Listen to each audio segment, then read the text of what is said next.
Ang buntag sa atong tanan, no? Welcome day sa atong unang vlog. By the way, ako din si J. Carl Pahiyo. O welcome sa akong channel. Parang sabay ko ninyo. Ato ta magupising. So, lag sa tamo kadali diri sa tagom, no? Gikan lay ko diri sa magsay sa extension. Gawas ko mabinistrate. Kaya ko agi para tuloy-tuloy na tapos dalong magupising. So, kini nga video dahil gibuhat ko na ako ni for entertainment purposes.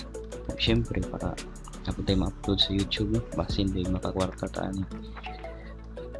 Kung mangutana mo kung sa ang gamit nga camera diri.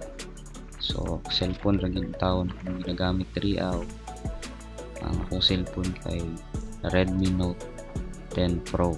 So, na siya ay stabilizer, walang diri kayo look ang iya video. Kita ninyo ang motor lang ang liw kayo, pero okay ba jud po ang quality niya for budget budget friendly phone. So gwapo po siya gamiton as for vlogging, labi na sa motovlog. So tingala mo kung sa akong gamit tripod sa ibot nga nako sa akong cellphone.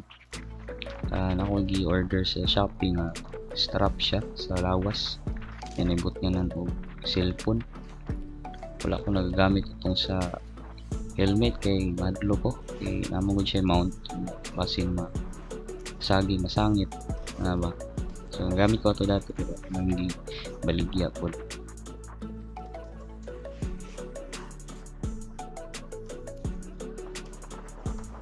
So dali na takaron diri sa may Egel gasoline station sa may Dorian dapit, no?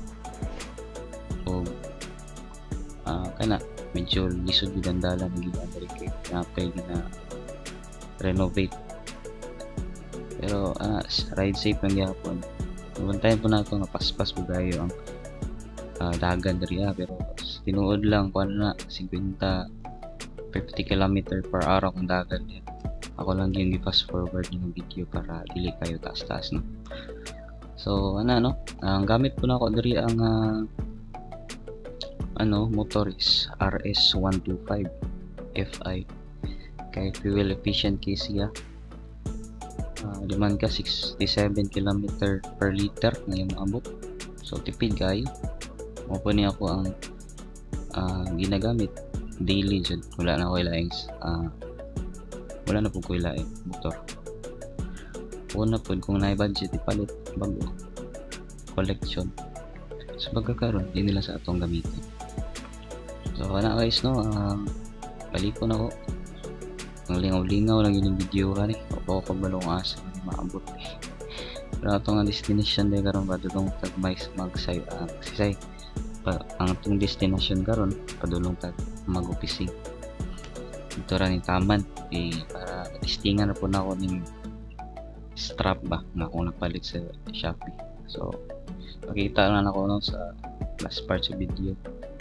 Yan, tagaan-tam link asa na ako napalit sa Shopee. So ang gamit po na ako din nga video editor dari no kay Filmora Wondershare. So baliktad Wondershare Filmora. So ayan, naantadapit diri sa may San Miguel. So diri hapit ako ta maabot diri sa may dike sa gikan kanukutan padulong sa Pagsabangan. Diri po na medyo lisod, daot po nga simento o di kaya ito gamay. Tuloy-tuloy na po tayo ito. And then basta appreciate lang din po na ako no, ang panganod pero tingin duta wapo kayo ni nga orasa para biyahe. So lang, ride safe lang yun always. Tapos kapit na kita. So kana lang po siguro no nga ito ang ako ma-share po o ako ang istulti po So good pa mo po ni first vlog pa gani. So kita kita sa next vlog na ko, and to God be the glory.